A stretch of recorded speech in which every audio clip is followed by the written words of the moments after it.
Good evening friends and welcome to GLCIS की MCQ series में आप लोगों का फिर से स्वागत है। ठीक है, और जल्द से जल्दी एग्जाम के पहले रिवीजन करने के लिए आप इन सीरीज़ को जरूर प्रेफर करें। ठीक है, ताकि इस बहाने आपका कम से कम समय में रिवीजन हो सके। ठीक है, हम लोग फिर से वही आज का जो टॉपिक होगा वो अनुसूचियों पर आधारित है। ठीक है, शेड्यूल बेस्ड है वो। ठीक है, तो आप हमारी जीएलसीआईएस की एप्लीकेशन को डाउनलोड करिए। ठीक है, और जो कुछ भी सुविधाएं इस पर मिल रही हैं उसका जल्द से जल्द लाभ उठाइए। ठीक है, थैंक यू। हम लोग आगे बढ़ते हैं। फिर से हम लोग देखते हैं अनुसूचियों पर आधारित हम लोग की एमसीक्यू सीरीज रहेगी आज। ज़्यादा से ज़्यादा हम लोग का रिवीजन इसी पर होगा। ठीक है, तो हम लोग शुरू करते हैं। भारतीय संविधान में कुल कितनी अनुसूचियां हैं? ठीक है, मूल रूप से हम सभी लोग जानते हैं कि भारतीय संविधान में 8 अनुसूचियां थी। ठीक है, फिर हम लोगों ने उसमें 9th, 10th, 11th और 12th शेड्यूल हम लोगों ने ऐड किया। ठीक है, 9वीं, 10वीं, 11वीं और 12वीं अनुसूची जोड़ी। इन दोनों अनुसूचियों को हम लोगों ने 73rd और 74th कॉन्स्टिट्यूशनल अमेंडमेंट के माध्यम से जोड़ा। दोनों का ही जो ईयर था वो 1992 था। ठीक है, दोनों का ही जो ईयर था वो क्या था आपका? 1992 था, 1992।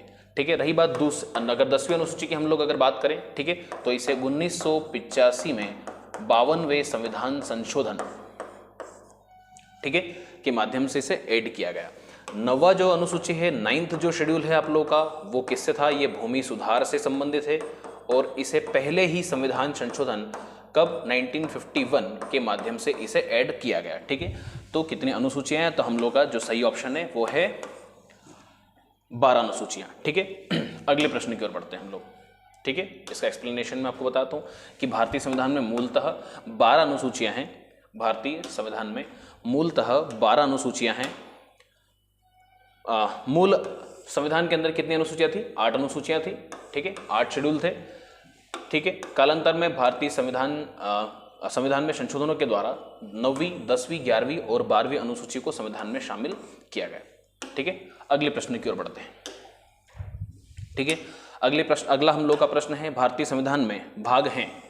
ठीक है, कितने? भारतीय संविधान में 20 भाग हैं। भारतीय संविधान में कुल 390 अनुच्छेद हैं। भारत के संविधान में 9वीं, 10वीं, 11वीं और 12वीं अनुसूची हैं। ठीक है, अनुसूचियों को संविधान संशोधन के द्वारा जोड़ा गया। उपरोक्त में से सही कथन बताना है आप लोगों को। ठीक है ना, उपरोक्त में से सही कथन बात करना। ठीक है ना, जो करेक्ट ऑप्शन है हम लोग को, तो कौन सा करेक्ट ऑप्शन है? पहला वाला क्वेश्चन गलत है। 22 भाग है। ठीक है, 450 से ज्यादा अनुच्छेद संशोधन के माध्यम से इतने अनुच्छेद हो चुके हैं और मूल संविधान में भी 395 अनुच्छेद थे। ठीक है, तो हम लोगों ने यहाँ पर सही ऑप्शन हम लोग का क्या होगा? केवल 3। ठीक है, कैसा? केवल 3। ठीक है, हम लोग आगे बढ़ते हैं प्रश्न की या उत्तर की व्याख्या की तरफ। भारतीय संविधान में कुल 12 अनुसूचियां हैं। मूलतः संविधान में 8 अनुसूचियां थी। कालांतर में संविधान संशोधन द्वारा 9वीं, 10वीं, 11वीं और 12वीं अनुसूचियों को संविधान में शामिल किया गया। चलो ठीक है, फिर हम लोग आगे बढ़ते हैं। बहुत ही इंपॉर्टेंट क्वेश्चन है। ठीक है, प्रश्न बिल्कुल पूछा जा सकता है परीक्षा के अंदर। ठीक है, भारतीय संविधान की 3य अनुसूची में निम्न में से क्या क्या उपबंधित है? शपथ का जो हम सभी लोग जानते हैं कि जो 3rd शेड्यूल है वो किससे डील करता है? शपथ के प्रारूप, जो शपथ है उसका प्रारूप क्या होगा? ठीक है ना, शपथ और प्रतिज्ञान जो भारतीय संविधान में दिलवाई जाती है विभिन्न पदों के लिए, विभिन्न संवैधानिक पदों के लिए, उनके शपथों के जो प्रारूप्स हैं, उनके जो ऑथ एंड अफर्मेशन है, उनके जो फॉर्मेट्स हैं, उसका डिस्कशन की बात करता है कि उसके अंदर क्या क्या है। ठीक है ना, तो हम लोगों ने देखा संघ के मंत्री के लिए पद की शपथ का प्रारूप बिल्कुल इसके अंदर शामिल है। उच्चतम न्यायालय के मुख्य न्यायाधीश द्वारा ली जाने वाली शपथ का प्रारूप ये भी है। भारत के राष्ट्रपति के लिए पद की शपथ का प्रारूप ये भी इसके अंदर देखा है। संसद के सदस्य द्वारा ली जाने वाली शपथ। ठीक है, तो हम लोगों ने इसके अंदर तमाम चीज देखे, तो ऑप्शन डी है और सभी लोग इसके उत्तर सही है। फिर हम लोग आगे बढ़ते हैं, इसकी व्याख्या की तरफ हम लोग बढ़ते हैं और तमाम जो इसके अंदर जो चीजें कवर की गई हैं। ठीक है ना, हम लोग को सही ऑप्शन एक बार मैं आपको फिर से बताता हूं। ठीक है, सिर्फ 3 वाला ऑप्शन इसके अंदर नहीं होगा। ठीक है ना, भारत के, एक सेकंड,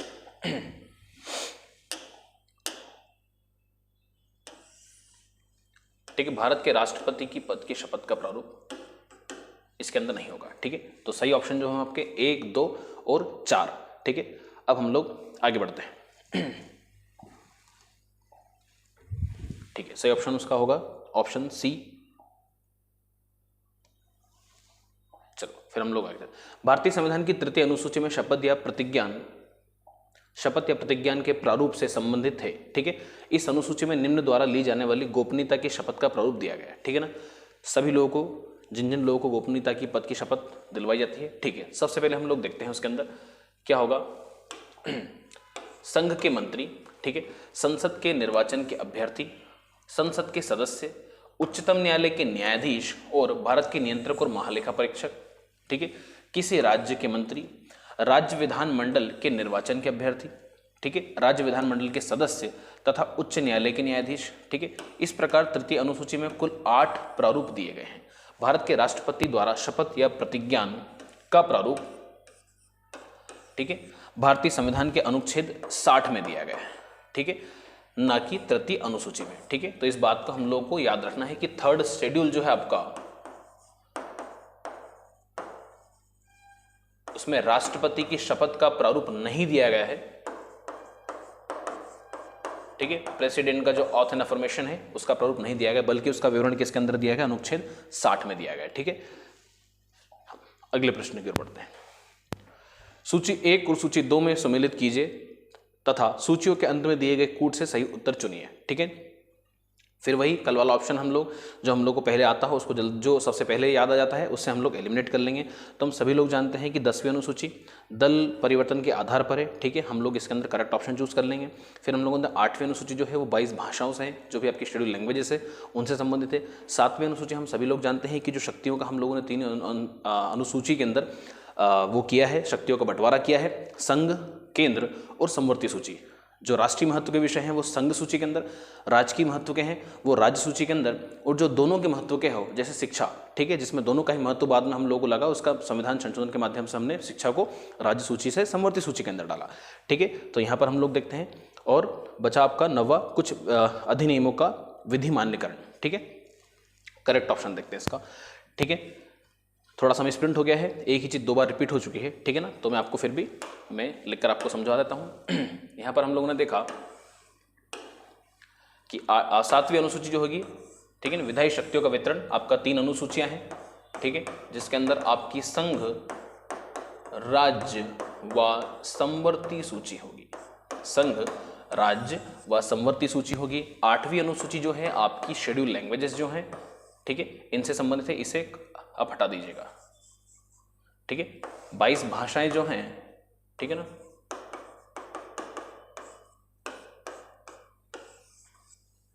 ठीक है। 9वीं अनुसूची कुछ विधियों का विधि मान्यकरण, हम सब लोगों ने देखा पहले संविधान संशोधन के माध्यम से इसे ऐड किया गया, और इसको ऐड करने के पीछे कारण भी ये था कि कई सारे जो विषय थे उन्हें न्यायिक समीक्षा या जुडिशियल रिव्यू से बचाना था। ठीक है, और उन्हें उससे बाहर रखने के लिए हम लोगों ने 9वीं अनुसूची को इंडक्ट किया था। 10वीं अनुसूची जो है वो आपके किससे संबंधित है, दल परिवर्तन के आधार पर निरता। कोई व्यक्ति अगर दल बदलता है तो उसे अयोग्यता उसकी कैसे घोषित होगी। ठीक है ना, आगे बढ़ते हैं हम लोग।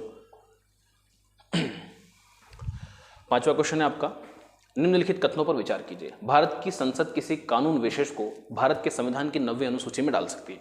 बिल्कुल, हम लोगों ने संसद की संप्रभुता को स्वीकारा है। ठीक है, संसद कुछ भी विधि बना सकती है। ठीक है, लेकिन फिर हम लोग देखते हैं अगला ऑप्शन क्या है, 9वीं अनुसूची में डाले गए किसी कानून की वैधता का परीक्षण किसी न्यायालय द्वारा नहीं किया सकता एवं उसके ऊपर कोई निर्णय भी नहीं दिया सकता। ऐसा पहले था जब न्यायपालिका ने बेसिक स्ट्रक्चर या मूल ढांचे का जो सिद्धांत था वो नहीं दिया था। मूल ढांचे का सिद्धांत जब केशवानंद भारती केस के अंदर सुप्रीम कोर्ट द्वारा दिया जाएगा, उसके बाद सुप्रीम कोर्ट ने सीधा कहा कि कोई चीज, कोई विषय 9वीं अनुसूची के अंदर भी अगर डाल दिया गया है, उसके बावजूद भी अगर वो मूल ढांचे का उल्लंघन करता है, ठीक है, मूल ढांचे से अगर वो असंगतता अगर व्यक्त करता है, तो उसका भी जुडिशियल रिव्यू हो सकता है, उसका भी न्यायिक पुनरावलोकन हो सकता है। तो वर्तमान परिदृश्य के हिसाब से अगर हम लोग इसकी जांच करें तो यहाँ पर कैसा होगा, सिर्फ पहला ही ऑप्शन सही होगा। ठीक है, एक बार मैं इसकी पूरी व्याख्या आपको समझा देता हूँ। देखिएगा, इसके अंदर मैं पूरा एक बार रीड आउट कर देता हूँ, जो कुछ भी होगा इसे एक्सप्लेन करता हूँ।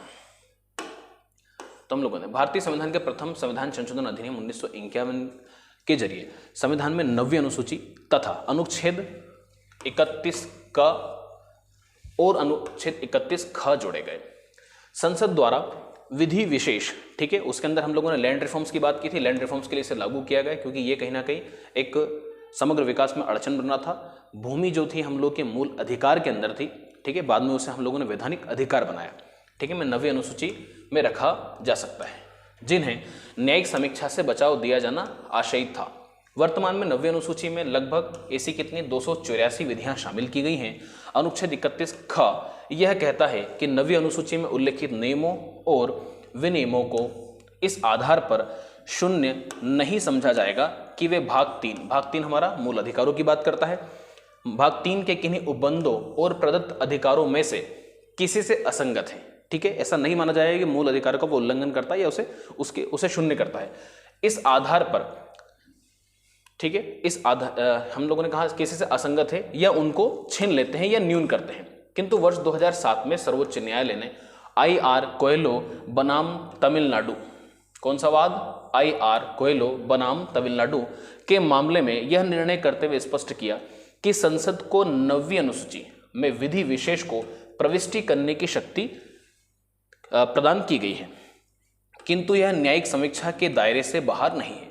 न्यायालय ने निर्धारित किया कि 24 अप्रैल 1973 आपका केशवानंद भारती केस जहां आएगा, 24 अप्रैल 1973 के बाद 9वीं अनुसूची में शामिल किए गए विधानों की न्यायिक समीक्षा इस आधार पर की जा सकेगी कि वे अनुच्छेद 21, 14 व 19 में प्रतिबिंबित मूल ढांचे की अवधारणा को नष्ट करने वाला है। अतः उपयुक्त कथनों में से केवल पहला ही कथन सही है कि पहले ऐसा था, लेकिन मूल ढांचे के सिद्धांत देने के बाद न्यायपालिका ने यह कहा IR कोहेलो वाद के बाद में कि 9वीं अनुसूची के भी में जो विषय डाले गए हैं उन पर भी न्यायिक पुनरावलोकन हो सकता है, उनकी भी समीक्षा हो सकती है अगर वो मूल ढांचे के सिद्धांत के खिलाफ हैं तो, ठीक है। और मूल ढांचे का सिद्धांत पूरी तरीके से परिभाषित नहीं है, यह एक विकासशील सिद्धांत है जिसे न्यायपालिका समय समय पर आवश्यकता के अनुसार इसे आगे एक्सटेंड करती रहेगी और उसके अंदर अलग अलग बातें जोड़ती रहेंगी,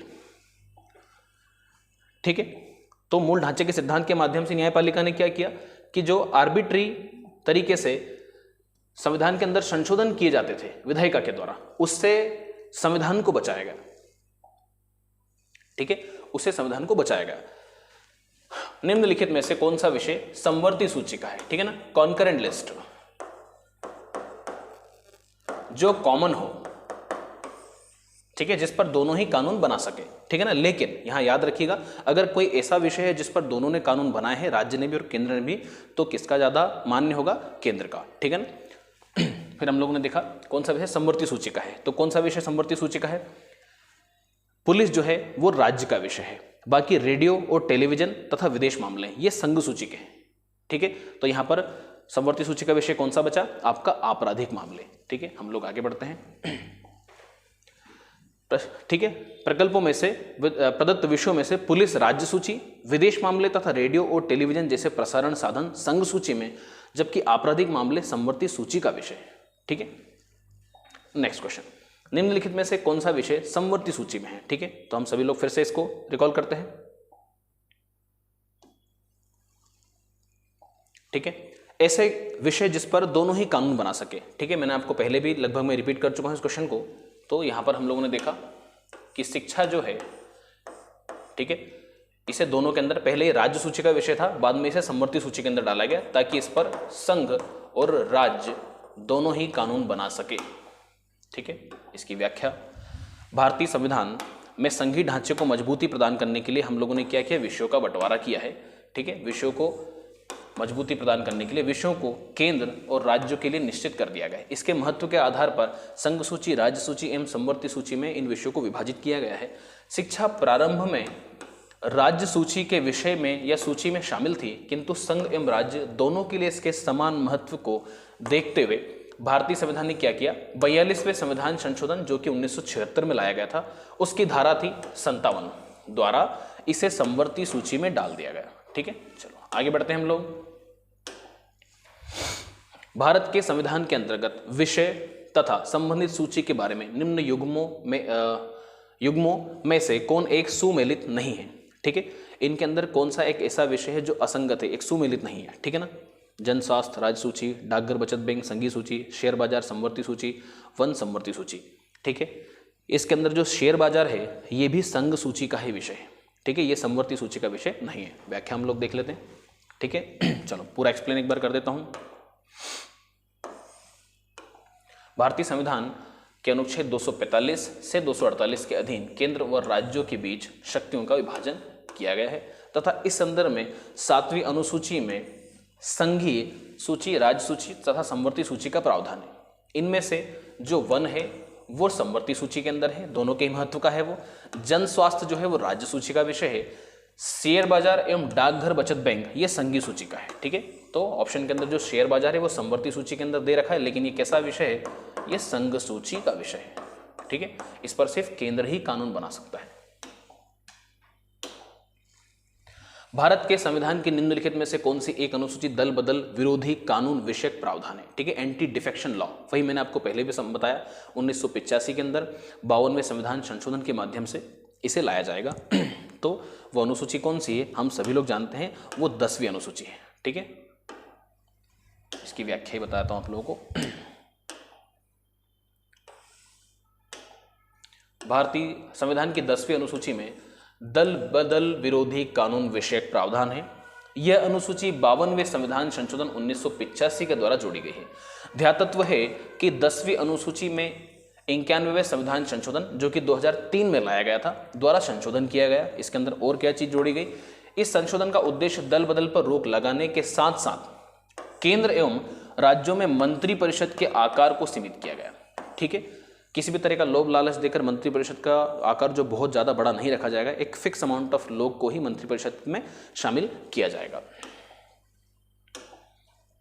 ठीक है। अंतिम प्रश्न है, भारतीय संविधान की 7वीं अनुसूची के अंतर्गत संघ सूची में निम्नलिखित में से किसका उल्लेख नहीं है। इनमें से कौन सा एक विषय है जो संघ सूची में नहीं है, ठीक है, या फिर संघ सूची का विषय जो नहीं है, ठीक है। ऑप्शन इसका डी होगा। इसकी करेक्ट व्याख्या ही मैं आपको समझाता हूं, ठीक है।